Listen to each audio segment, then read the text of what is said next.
Continuing with our topic of Charles law. तो मैंने आपको बताया था, एक बार दोबारा एक बार रिवाइज़ करी हूँ चार्ल्स लॉ के बारे में कि देखो सिंपल सी बात है, आपके पास वॉल्यूम बढ़ रहा है तो आपके पास टेम्परेचर बढ़ रहा है तो वॉल्यूम भी इंक्रीज़ हो रही है। अगर वॉल्यूम भी इंक्रीज़ हो रही है तो डेंसिटी आपके पास क्या हो रही है, डिक्रीज़ हो रही है। ठीक है, अब आप ये सोचो टेम्परेचर बढ़ा मतलब आपके पास हॉट एयर बढ़ गई है ना। टेम्परेचर बढ़ना मतलब चीज़ जो है वो गर्म हो गई तो वो हॉट एयर होगी। अब हॉट एयर की वॉल्यूम ज़्यादा होती है, वॉल्यूम ज़्यादा है तो उसकी डेंसिटी क्या है, वो कम है। अगर उसकी डेंसिटी कम है तो वो ऑब्वियस जो लेस डेंसर चीज़ होती है वो ऊपर होती है, जो हाई डेंसर चीज़ होती है वो क्या होती है, नीचे होती है। तो जो आपके पास हॉट एयर है वो क्योंकि उसका टेम्परेचर ज़्यादा है, वॉल्यूम ज़्यादा है, डेंसिटी कम है तो वो ऊपर को होगी, कोल्ड एयर नीचे को होती है। तो इसी वजह से आपके पास जो बैलून्स होते हैं हॉट एयर बैलून्स होते हैं वो ऊपर को जाते हैं क्योंकि उनकी डेंसिटी क्या होती है, लेस होती है। ठीक है, now let us try this Charles law with numerical करके देखें चार्ल्स लॉ का कि किस तरह से होता है ये न्यूमेरिकल, क्या बताता है हमें ये। ठीक है, let us try to do one numerical. आपके पास है a sample of gas, a sample of a gas occupies 1.50 liter at 25 degrees Celsius full stop if the temperature raised to 60 degrees Celsius. What is the volume of a gas keeping the pressure constant? ठीक है, अब पहले statement को समझने की कोशिश करते हैं कि स्टेटमेंट में आपको क्या दिया है, देन हम उसका गिवन निकालेंगे। गिवन क्या है आपके पास, ठीक है। गिवन निकालने के बाद बच्चे हम देखेंगे कि आपके पास आता क्या है। गिवन निकालने के बाद कि कौन सा हम रिलेशन लगाएंगे, हमें कैसे पता चलेगा। तो आपके पास पहले है कि एक सैंपल ऑफ द गैस है जिसकी वॉल्यूम कितनी है, that is 1.50 litre at 25 degree Celsius. Volume आपके पास 1.50 लीटर है, टेम्परेचर आपके पास 25 डिग्री सेल्सियस है। ठीक है, साथ में आपको चीज़ क्या दी है कि अगर हम उसका टेम्परेचर अब राइज़ कर दें 60 डिग्री सेल्सियस राइज़ कर दें तो आपके पास वॉल्यूम कितनी होगी, और साथ में आपको कंडीशन क्या दी है कि प्रेशर कांस्टेंट है। अब देखो आपको कहीं पे नहीं दिया है कि बॉयल्स लॉ फॉलो होगा या चार्ल्स लॉ फॉलो होगा। तो ऑब्वियस आप यहाँ पे क्या करोगे, आप यहाँ पे देखोगे कंडीशन क्या गिवन है। आपको कंडीशन गिवन है कि आपके पास प्रेशर कांस्टेंट है। तो अगर आपके पास प्रेशर कांस्टेंट है तो आपके पास कौन सा लॉ लगेगा, आपके पास लगेगा चार्ल्स लॉ। तो सबसे पहले हम इसके सोल्यूशन के लिए हम गिवन लिख रहे हैं, then I will drop the statement. तो आपके पास वॉल्यूम V1 दी है 1.50 लीटर, टेम्परेचर आपको T1 दिया है 25 डिग्री सेल्सियस, देन आपके पास वॉल्यूम V2 आपने निकालनी है, टेम्परेचर T2 आपको दिया है 60 डिग्री सेल्सियस, और यहाँ पे आपको साथ में दिया है प्रेशर क्या है, कांस्टेंट है। तो obvious Charles law will be followed. और एक चीज़ न्यूमेरिकल में याद रखने वाली बात है कि अगर हम चार्ल्स लॉ के अकॉर्डिंग बात करें हैं कि अगर वॉल्यूम बढ़ रहा है तो टेम्परेचर भी बढ़ रही है, टेम्परेचर बढ़ रहा है तो वॉल्यूम भी आपके पास इंक्रीज़ होगा। तो आपके पास पहले टेम्परेचर T5 है, वॉल्यूम V1 1.50 लीटर है। अगर उसका आप टेम्परेचर ही इंक्रीज़ करो 60 डिग्री सेल्सियस पे तो उसकी वॉल्यूम भी ऑब्वियसली जो है वो ज़्यादा होगी। मीन्स इस वॉल्यूम से V1 से ऑब्वियसली उसकी जो वॉल्यूम है वो क्या होगी, ज़्यादा होगी। So now according to Charles law, अगर हम लॉ अप्लाई कर रहे हैं तो अकॉर्डिंग टू चार्ल्स लॉ आपके पास रिलेशन क्या है, that V1 over T1 is equal to V2 over T2। अब V1 आपके पास 1.50 लीटर है, टेम्परेचर T1, फर्स्ट बच्चे हमने टेम्परेचर को ना केल्विन में चेंज करना है। तो फर्स्ट टेम्परेचर जो है वो मेरे पास 25 डिग्री सेल्सियस है, केल्विन में चेंज करना है तो आई विल ऐड 273 केल्विन इसमें ऐड होगा, तो ये आपके पास कितना हो जाएगा 298 केल्विन। This T1।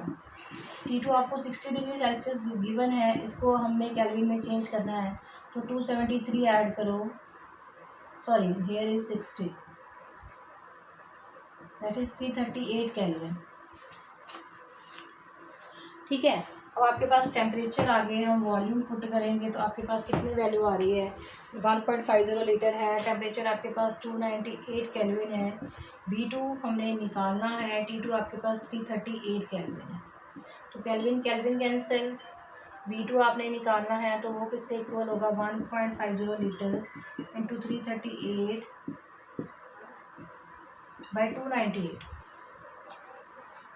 ठीक है, आप इसकी वैल्यू फिल करो, इसको सॉल्व करो तो आपके पास ये है 1.68 लीटर आएगा। देखो यूनिट्स मैंने इसलिए लिखी है, अगर आपके पास यूनिट्स गिवन हो ना तो आप ऑलरेडी सबकी वैल्यू पुट करके आप यूनिट्स निकाल सकते हो, फिर आपको याद रखने की कन्फ्यूजन नहीं रहती है कि वॉल्यूम की यूनिट किस में आएगी, क्या आएगी। जिनको यूनिट की थोड़ी समझ कम है तो वो यहाँ से निकाल सकते हो, जो ऑलरेडी चीज़ें आपको गिवन है उनकी यूनिट साथ में लिखो, देन आप उसकी बच्चे दूसरे की जो यूनिट्स है वो क्या कर सकते हो, कैलकुलेट कर सकते हो। ठीक है, तो ये आपके पास एक चार्ल्स का हो गया है, एक न्यूमेरिकल हमने इसका किया है। Let us try one more numerical, एक और न्यूमेरिकल ट्राई कर लें। ठीक है, यहाँ पे हमने V2 निकाला है, let us try some another example. ठीक है, अकॉर्डिंग टू चार्ल्स, तो एक और न्यूमेरिकल करके लिख लेते हैं। ठीक है, आपके पास न्यूमेरिकल में क्या गिवन है, first time writing the statement at what, second numerical है on the Charles law, at what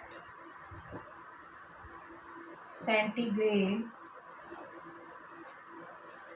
at what centigrade temperature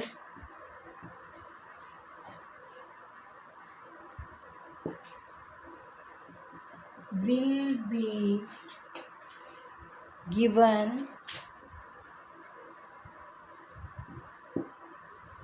volume of gas at 0 degree Celsius become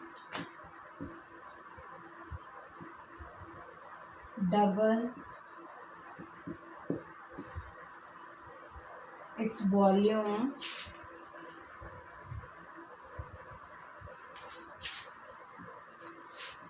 pressure